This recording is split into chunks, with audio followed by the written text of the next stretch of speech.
ہی کی سرزمین پر ایک ماں اپنے نوجوان بیٹے کی بارات لے کر جا رہی تھی۔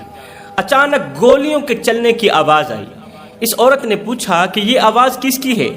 تو لوگوں نے کہا یہاں پر ختم نبوت کی تحریک چل رہی ہے اور آقا نامدار کی عزت اور ناموس کے لیے لوگ سینہ تان کر بٹن کھول کر سینے پر گولیاں کھا رہے ہیں، یہ اس کی آواز ہے۔ جیسے ہی عورت کو پتہ چلا کہ یہاں پر ختم نبوت کی تحریک چل رہی ہے اور میرے کریم نبی کی عزت اور ناموس کے لیے نوجوان سینے پر گولیاں کھا رہے ہیں، ادھر سے نوجوان میرے نبی کی عزت کے لیے سینے پر گولیاں کھا رہے ہیں اور میرا بیٹا دلہا بن کر گھوڑی پر بیٹھا ہے، یہ کیسے ہو سکتا ہے؟ یہ کیسے ممکن ہے کہ دوسری ماؤں کے حلالی بچے آقا کریم کی عزت اور ناموس کے لیے سینے پر گولیاں کھا رہے ہوں اور میرا بیٹا دلہا بن کر گھوڑی پر بیٹھا ہو؟ یہ مجھ سے ہرگز نہیں ہو سکتا۔ اس عورت نے کیا کیا؟ معاذرت کرتے ہوئے تمام باراتیوں کو کہا، باراتیوں اپنے اپنے گھروں کو چلے جاؤ، باراتیوں اب اپنے اپنے گھروں کو چلے جاؤ، اس لیے کہ اب میرے بیٹے کی بارات دلہن کے گھر نہیں جائے گی، میرے بیٹے کی بارات اب لڑکی کے گھر نہیں جائے گی بلکہ سیدھا مدینے کی طرف جائے گی۔ اب میرے بیٹے کی بارات مدینے کو جائے گی۔ ماں نے اپنے بیٹے کو گھوڑی سے نیچے اتارا، ماں نے بیٹے کو گھوڑی سے نیچے اتارا، دلہے کو گھوڑی سے نیچے اتارتے ہوئے ماں نے کہا، بیٹے یہی تو وہ دن تھا جس کے لیے میں نے تجھے جنا تھا، یہی تو وہ دن ہے جس کے لیے میں نے تجھے دودھ پلایا تھا، آج بیٹے ماں کا پیا ہوا دودھ حلال کر، بیٹا جاؤ آقا کریم کی عزت اور ناموس کے لیے لڑو، آقا کریم کی عزت پر قربان ہو کر ماں کا دودھ بخشواؤ۔ اگر آقا کریم کی عزت پر قربان نہیں ہوگے تو یاد رکھنا میں تجھے اپنا دودھ نہیں بخشوں گی۔ میرے بیٹے اب تیری شادی دنیا میں نہیں ہوگی، اب تیری شادی آخرت میں ہوگی، اور تیری شادی میں میں آقا کریم کو دعوت دوں گی، تیری شادی میں آقا کریم تشریف لے کے آئیں گے۔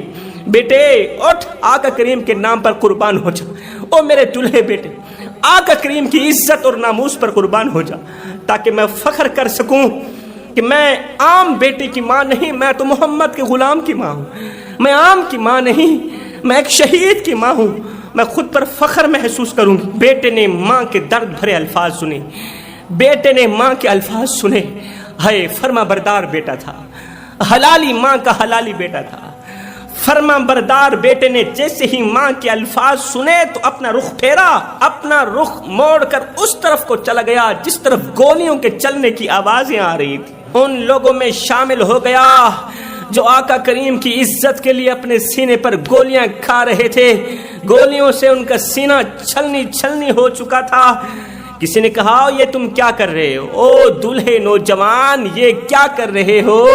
اس نوجوان نے کہا چپ کر، اب تک پڑھتا آیا ہوں، کل تک پڑھتا رہا ہوں، آج عمل کرنے کا وقت آ گیا ہے، کل تک دیکھتا چلا آیا ہوں، آج کچھ دکھانے کا وقت آ گیا ہے۔ یہ کہتے ہوئے یہ نوجوان آگے بڑھا، یہ دلہا نوجوان آگے کی طرف بڑھا، اس کی ٹانگ پر گولی لگی، زمین پر گر پڑا، زمین پر گر پڑا، گرجدار آواز میں کہا او ظالم، عشق مصطفیٰ تو سینے میں ہے، تو گولی ٹانگ پر مارتا ہے، او بے وقوف جہاں پر عشق مصطفیٰ ہے تو وہاں پر گولی کیوں نہیں مارتا، اور جہاں عشق مصطفیٰ کی شمع جلی ہوئی ہے وہاں پر گولی مار، تاکہ میرا تن بھی روشن ہو جائے، میرا من بھی روشن ہو جائے، میرا ظاہر بھی روشن ہو جائے، میرا باطن بھی روشن ہو جائے، عرش والا بھی راضی ہو جائے، فرش والا مصطفیٰ بھی راضی ہو جائے، تو میرے سینے پر گولی کیوں نہیں مارتا؟ یہ نوجوان بڑی ہمت کے ساتھ ایک بار پھر سے اٹھا، اپنے سینے پر گولیاں کھاتا رہا، سینے پر گولیاں کھاتا رہا، اتنی گولیاں کھائیں کہ سینہ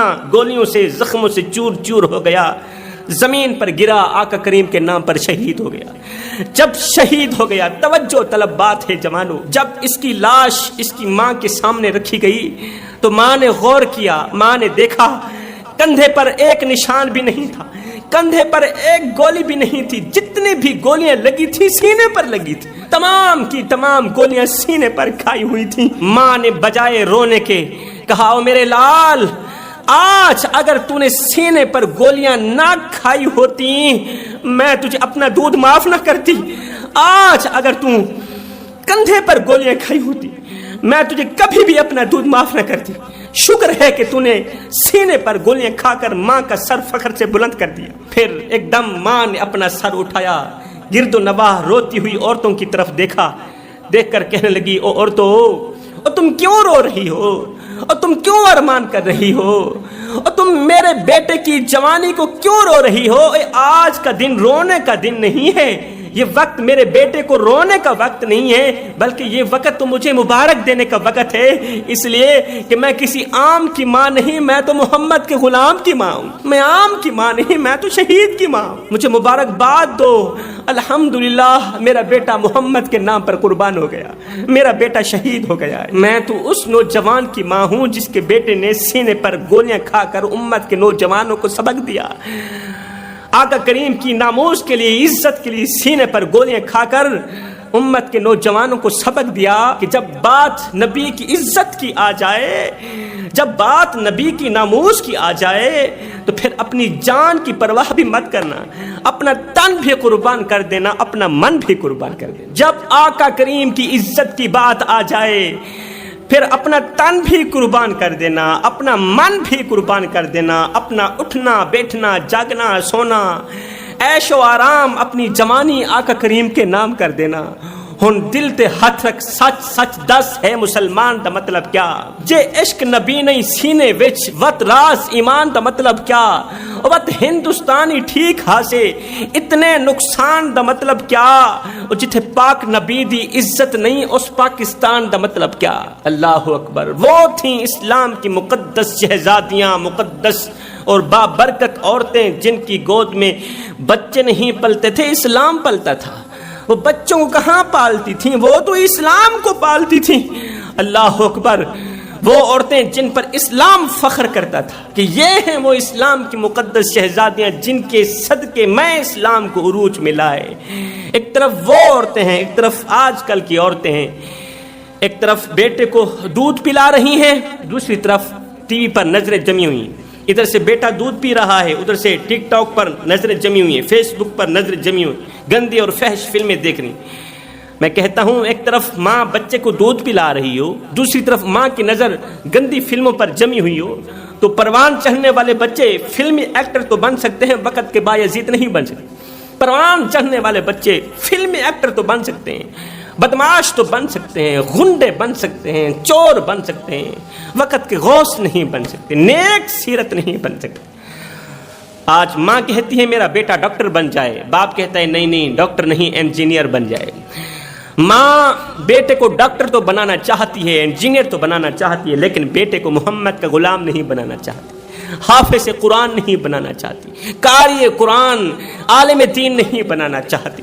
تم میں سے کون سا خوش قسمت انسان ہے جو اپنے بیٹے کو ڈاکٹر انجینئر بنائے نہ بنائے محمد کا غلام ضرور بنانا چاہتا؟ یاد رکھنا تمہارا بیٹا اگر ڈاکٹر بن گیا، انجینئر بن گیا، تو بڑھاپے میں تم اس بیٹے کے سامنے ڈر ڈر کے بات کرو گے کہ کہیں بیٹا ہم سے ناراض نہ ہو جائے۔ اگر یہ ہم سے ناراض ہو گیا تو پھر یہ تمہیں گھر سے باہر نکال دے گا۔ اور اگر تم اپنے بیٹے کو محمد کا غلام بناتے ہو، اگر تم اپنے بیٹے کو حافظ قرآن بناتے ہو، تو جب تم بوڑھے ہو جاؤ گے تو تمہارا حافظ قرآن بیٹا پھر تمہارے آگے ڈر ڈر کے بات کرے گا، ڈر ڈر کے بات کرے گا کہ کہیں والدین مجھ پہ ناراض نہ ہو جائیں۔ اگر ماں باپ مجھ پر ناراض ہو گئے تو میں مرنے کے بعد مدینے والے کو کیا منہ دکھاؤں گا؟ آج افسوس سے کہنا پڑ رہا ہے، ماں مولوی کے پاس بیٹھی ہے، باپ پیر کے قدم چوم رہا ہے، پیر صاحب کے قدم دبا کر کہتا ہے پیر صاحب کیا کروں اولاد نافرمان نکلی ہے، اولاد دکھ دیتی ہے، درد دیتی ہے، 2 سال پرانی کھانسی لگی ہے، پوری پوری رات نیند نہیں آتی، پوری پوری رات تارے گنتے گنتے گزرتی ہے، دماغ میں ایک ہی سوچ گردش کرتی رہتی ہے کہ میں نے اولاد کے لیے کیا کیا اور اولاد نے میرے ساتھ کیا کیا۔ میں نے خون پسینہ ایک کر کے اولاد کو اچھا کھلایا، اچھا پلایا، اچھا پہنایا، اور اولاد نے مجھ سے میرا حال تک نہ پوچھا، میرا حال تک نہ پوچھا کہ ابا تیرا وقت کیسا گزر رہا ہے، تیری طبیعت کیسی ہے، تیری کھانسی رکی ہے یا نہیں رکی، ابا تیرے پاس دوائی کے پیسے ہیں یا نہیں ہے۔ پیر صاحب میرے سینے پر دکھوں کے انبار لگے ہوئے ہیں، دردوں کے انبار لگے ہوئے ہیں، میرے سینے پر دکھوں کا بوجھ ہے، دردوں کا بوجھ ہے، مگر درد سننے والا کوئی نہیں ہے۔ دعا کرو کوئی ہمدرد مل جائے جسے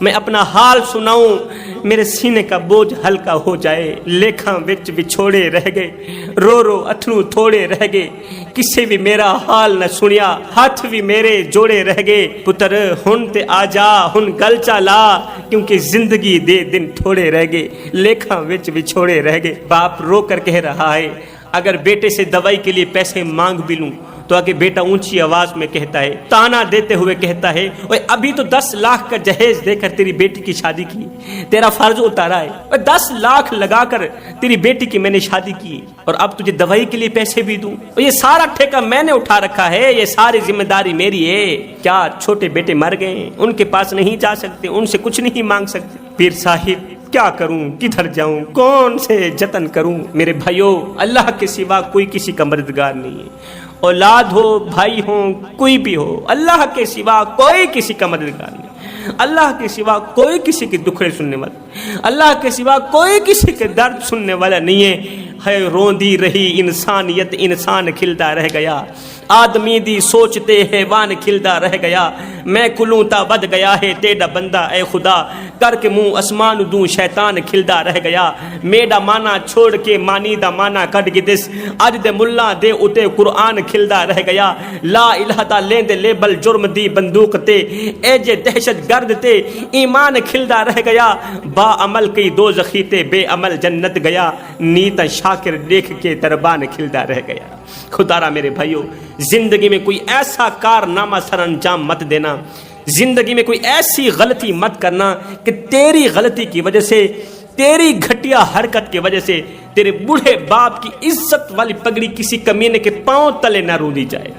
اگر ایسا ہو گیا تو یاد رکھنا اللہ تم سے ناراض ہو جائے گا, کیونکہ والدین کی خوشی میں اللہ کی خوشی ہے, والدین کی رضا میں اللہ کی رضا ہے. والدین ناراض ہو گئے تو پھر ساری زندگی نمازیں پڑھتے رہو, والدین ناراض ہیں تو ساری زندگی قیام کرتے رہو, رکوع و سجود کرتے رہو, حج کرتے رہو, زکوٰۃ دیتے رہو, کسی خاطر کی عبادت نہیں ہے. والدین کو ناراض کر کے کی جانے والی عبادت کسی خاطر کی نہیں ہے. سب سے پہلے اپنی ماں کو راضی کرو, اپنے باپ کو راضی کرو. حضرت علی فرماتے ہیں, زندگی میں کبھی فرصت ملے تو اپنے بوڑھے والدین کے ساتھ بیٹھ جایا کرو, ان سے ان کا حال چال پوچھ لیا کرو, اس لیے کہ بوڑھے والدین کے ساتھ گزرا ہوا وقت تمہاری بخشش کا ذریعہ بنے گا. حضرت شیخ سعدی فرماتے ہیں, میں عید کی نماز پڑھنے کے لیے باپ کی انگل پکڑ کے عیدگاہ کی طرف جا رہا تھا, تو جاتے جاتے راستے میں میں نے دیکھا کچھ بچے ہیں جو کھیل رہے ہیں. بچے کھیل رہے تھے, میں نے باپ کی انگل چھوڑی, کھیل کود میں مست ہو گیا. کافی دیر کھیلتا رہا. جب کھیل سے فارغ ہوا, کھیل ختم ہوا, تو میں نے دیکھا اوہ میرا باپ کہاں ہے. پھر میں رونے لگا, میں چیخنے لگا, ہائے میں باپ سے جدا ہو گیا, میں تنہا رہ گیا, میں اکیلا رہ گیا, میں باپ سے الگ ہو گیا, اب کہاں جاؤں گا, کدھر جاؤں گا, کون سے جتن کروں گا, ہائے میں تنہا رہ گیا, اکیلا رہ گیا. اس طرح کی باتیں کر رہا تھا اور میں زار و قطار رو رہا تھا. اتنے میں ادھر سے میرا باپ بھی مجھے ڈھونڈتے آ نکلا. میرے باپ نے مجھے کہا, او سادی میں نے تجھے کہا نہیں تھا میری انگل نہیں چھوڑنی, اور میں نے تجھے کہا نہیں تھا باپ کی انگل نہیں چھوڑنی. او نادان, تجھے پتہ نہیں ہے کہ جو باپ کی انگل چھوڑتا ہے وہ اکیلا ہی رہ جاتا ہے, جو باپ کی انگل چھوڑتا ہے وہ تنہا رہ جاتا ہے. جوانوں, وہ کون سے مبارک ہاتھ ہیں جن مبارک ہاتھوں میں بوڑھے باپ کی بوڑھی سی کمزور سی انگل ہے, جن کے ہاتھوں میں بوڑھے باپ کی بوڑھی ماں کی انگل ہے, وہ ہاتھ قیامت تک سلامت رہیں گے.